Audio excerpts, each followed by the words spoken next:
সম্মানিত দর্শক শ্রোতা, ট্রাম্প ক্ষমতায় এসে এইবার প্রথম স্পষ্ট করে বাংলাদেশ বিষয়ে তার কথা তিনি জানিয়েছেন।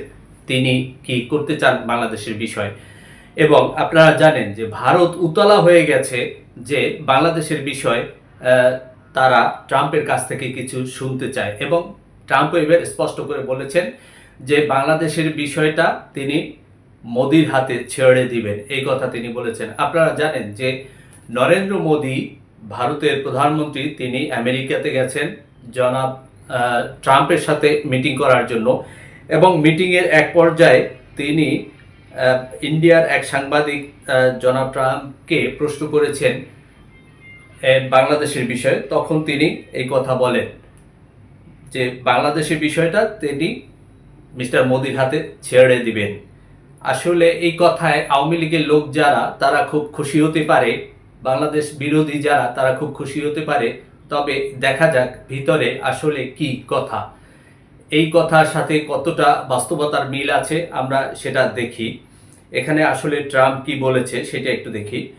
ট্রাম্প বলেছেন বাংলাদেশের ক্ষমতার পরিবর্তনে মার্কিন ডিপ স্টেটের কোনো ভূমিকা নেই। ট্রাম্প বলেছেন এই কথা। কখন বলেছেন? যখন মিস্টার মোদির সাথে ট্রাম্পের বৈঠক হবে তার ঠিক আগে ভারতের এক সাংবাদিক এই প্রশ্ন করেছিলেন, তখন তিনি এই কথা বলেছেন। তা এখন আসুন আমরা একটু সংবাদটা দেখি, আসল সংবাদটা কি। বাংলাদেশে ক্ষমতার পরিবর্তনে মার্কিন ডিপ স্টেটের কোনো ভূমিকা নেই বলে জানিয়েছেন দেশটির প্রেসিডেন্ট ডোনাল্ড ট্রাম্প। ভারতের প্রধানমন্ত্রী নরেন্দ্র মোদির সঙ্গে ওয়াশিংটন ডিসিতে দ্বিপক্ষীয় বৈঠকের আগে এক ভারতীয় সাংবাদিকের প্রশ্নের জবাবে তিনি এই কথা জানান। এই সংক্রান্ত একটি ভিডিও প্রচার করেছে অনলাইন এনডিটিভি। তাতে দেখা যায় ভারতীয় এক সাংবাদিক প্রেসিডেন্ট ট্রাম্পের উদ্দেশ্যে বাংলাদেশ ইস্যুতে প্রশ্ন করেছেন। ওই সাংবাদিক বলেছেন, আপনি, অর্থাৎ ট্রাম্পকে বলেছেন, আপনি ট্রাম্প বাংলাদেশ ইস্যুতে কি বলবেন?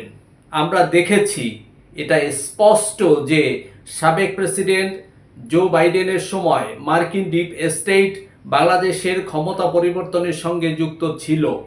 এছাড়া মোহাম্মদ ইউনূসও, প্রধান উপদেষ্টা ডক্টর মোহাম্মদ ইউনূস জুনিয়র সরোসের সঙ্গে সাক্ষাৎ করেছেন। সুতরাং বাংলাদেশ সম্পর্কে আপনার দৃষ্টিভঙ্গি কি? এই প্রশ্নটা করেছে ভারতের একজন সাংবাদিক মিস্টার ট্রাম্পকে। তখন ট্রাম্প কি বলেছেন?